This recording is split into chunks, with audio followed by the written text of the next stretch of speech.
如果在法国你吃不起面包了，会有一个高贵的公主说，农民吃不起面包，那他们吃奶油蛋糕就不会饿肚子了。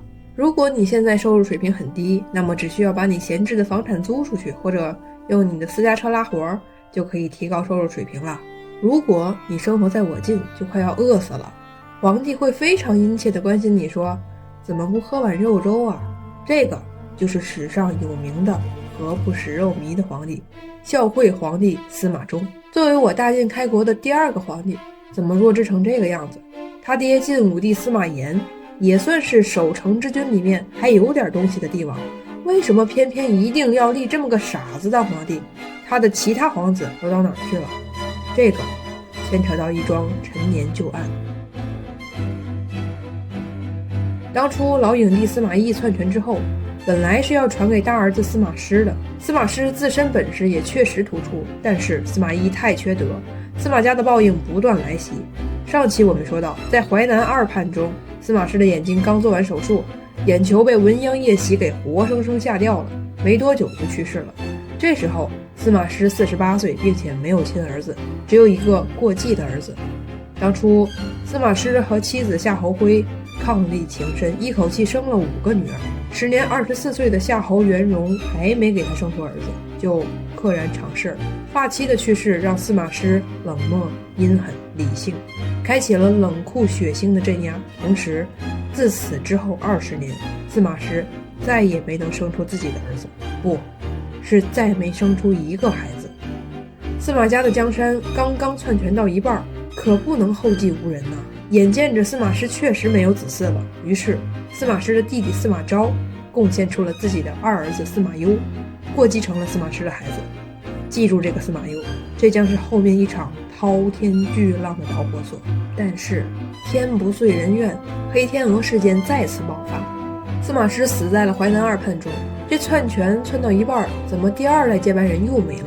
能不能直接交到第3代领导手中，就是司马师的过继之子司马攸手中？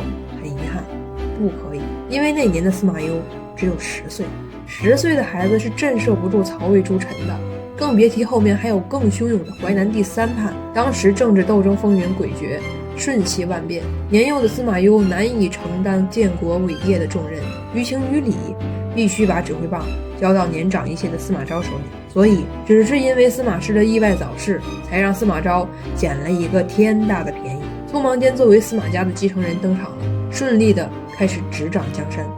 刚上位的时候，出生在人均影帝家族的司马昭还谦虚的表示，等到司马攸稍微大一点，我就把江山还给大哥司马师司马攸一支。表演归表演，咸熙2年公元265年，司马昭晋王的爵位传给了自己的嫡长子司马炎，而没有给司马师的儿子司马攸。从现代视角出发，司马炎执掌大权并获得了晋王称号之后，似乎将王位传给大儿子司马炎也行，传给自己过继给哥哥的儿子司马攸也行，反正都是自己的孩子。但其实这个是不允许的。中国古代政治当中，宗法是一个绝对需要遵守的准则，嗣子就是嗣子，承继宗嗣，宗法身份大于血缘关系。就算司马攸的亲爹是司马昭，司马昭也不会认他。同时天下人议论起来也会说这是景王司马师的孩子。至此我们解答了第一个问题，司马昭一脉是如何在机缘巧合的情况下代替了原定接班人的司马师一直笑到了最后。司马昭去世，司马炎承袭了晋王称号，并且在转过年来开春踢走了魏国末代皇帝曹奂，正式登基称帝，史称晋武帝。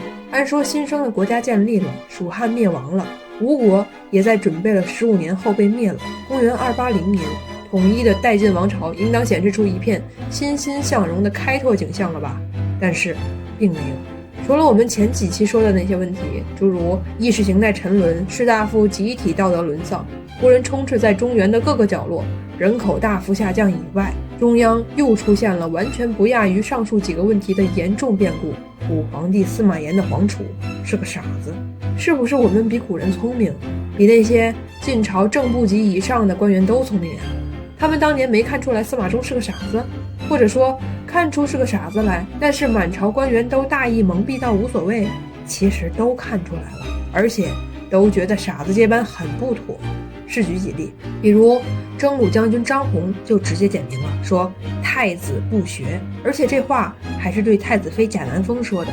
比如咸宁4年，征北大将军魏冠升官了，任尚书令。魏冠想给皇帝提个醒，但一直瞅不到机会，直到有一天他陪着晋武帝喝酒，魏冠假装喝醉，跪在晋武帝的御座前说：陛下，我有事启奏。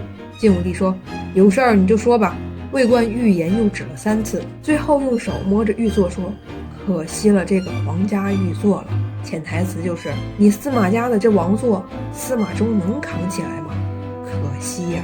再比如亲爹武帝司马炎也早就看出来了，这孩子确实不成样子，惠帝无能，他心里明镜似的。再比如朝野对司马衷的几斤几两清楚得很，直接上原文：惠帝之为太子也，朝臣贤位纯治，不能亲政事，傻不能说傻，要敬称为纯治。而且不能亲政事，朝臣们已经是很严重的措辞了。皇帝如果不能亲政事，那么皇权会跑到哪里呢？忘了东汉末年皇权不振，外戚宦官士族轮流 PK 了？忘了三国年间皇权衰弱，满地诸侯豪杰厮杀天下了？忘了曹魏年间皇帝早衰，江山被你司马家给偷到手了？怎么晋武帝还是要立司马衷呢？他的其他孩子都死绝了？其他孩子里面没有智商超过50的吗？不对呀，后面八王之乱当中，狗脑子都被打出来的楚王司马玮、长沙王司马懿、成都王司马颖，不都是司马炎的孩子吗？这几个人虽然混蛋，但是智商好像比司马衷强呀。原因很多，最关键的还是要回到宗法制。